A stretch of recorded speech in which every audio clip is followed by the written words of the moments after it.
Devenir citoyen du numérique. Depuis le début de ce parcours, on a parlé des fausses infos, de ceux qui les créent, des mots compliqués comme désinformation, mésinformation, malinformation, des bons réflexes et même de notre cerveau qui peut se faire piéger. Maintenant, j'aimerais te parler de quelque chose d'encore plus important, ce que tu peux devenir sur Internet. On ne te demande pas d'être parfait, ni de tout vérifier tout le temps. On te propose autre chose, devenir un vrai citoyen du numérique. Être citoyen du numérique, ça veut dire quoi? Ça veut dire que tu ne te contentes pas de regarder et de cliquer sans réfléchir, tu te poses des questions, tu fais attention à ce que tu partages, tu respectes les autres, même derrière un écran. Par exemple, tu peux décider de ne pas relayer une rumeur sur un camarade ou une camarade.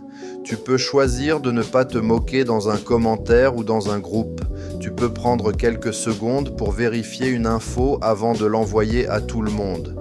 Un citoyen du numérique, ce n'est pas quelqu'un qui a toujours raison. C'est quelqu'un qui essaie d'être juste avec les informations et juste avec les personnes. Tu peux aussi être un protecteur ou une protectrice. Prévenir un adulte quand tu vois un contenu dangereux. Dire stop quand tu vois qu'on humilie quelqu'un en ligne. Aider un ami à vérifier une info qui lui fait peur.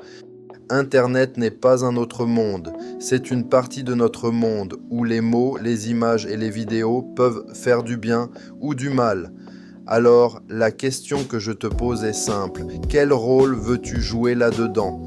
Celui qui partage tout sans réfléchir ou celui qui prend le temps de vérifier, de respecter les autres et de rendre Internet un peu plus sûr pour tout le monde ? Si tu choisis la deuxième option, alors oui, tu es déjà en train de devenir un véritable citoyen ou une véritable citoyenne du numérique